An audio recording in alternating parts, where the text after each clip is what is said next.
কোরবানির প্রথম দিনের বর্জ্য প্রায় শতভাগ অপসারণ করা হয়েছে। ঢাকার 2 সিটি কর্পোরেশন এমন দাবি করলেও রাজধানীর বেশ কয়েকটি এলাকায় বর্জ্য পড়ে থাকতে দেখা গেছে। রাজধানীর শাহজাহানপুর, খিলগাঁও, সবুজবাগ ও বনশ্রী এলাকায় কয়েকটি ওয়ার্ডে কোরবানির প্রথম দিনের বর্জ্য দেখা গেছে। বর্জ্যের দুর্গন্ধে অতিষ্ঠ খিলগাঁওয়ের 2 নম্বর ওয়ার্ডের স্থানীয়দের অভিযোগ, একদিন পার হলেও বর্জ্য অপসারণে এলাকাটিতে সিটি কর্পোরেশনের তৎপরতা নেই। তবে কাউন্সিলরের দাবি, রাত 12টার পরে জমা হয়েছে এইসব বর্জ্য।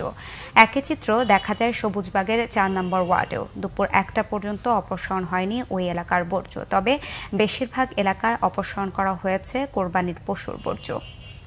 ময়লা পড়ে আছে, ময়লা নেওয়ার কথা, ময়লা নেই এখনো আছে, দুর্গন্ধ তো থাকা যাচ্ছে না।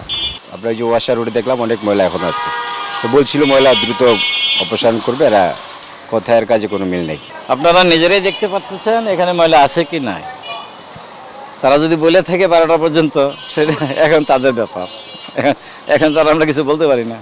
দুপুরের পরের থেকে তো আমরা সিটি কর্পোরেশনের লোকজন দেখতেছি না। এই যে এখানে এই ময়লা আবর্জনা দেখতেছেন, এখন বড় পুরা ইয়ে হয়ে গেছে। সিটি কর্পোরেশনের তো কোনো কর্মচারী বা কোনো গাড়ি টাড়িও দেখলাম না আসতে। এই ময়লাটা কালকে রাত্রে 12টার পর অবস্থান হচ্ছে। এটা আমরা সকাল থেকে আমাদের লোক নামছে, কোথাও আমাদের ময়লা নাই, শুধু এই ময়লাটা আমাদের খোলা ট্রাকে নিয়ে যাবে। আমরা 8টি গ্রুপে কাজ করেছি এবং সেখানে আমরা 3:30টার মধ্যে আমাদের সকল প্রকার বর্জ্য, কোরবানি পশুর বর্জ্য অপসারণ করেছি। আজকে দ্বিতীয় দিনে আমরা সকালবেলা থেকে কাজ করছি।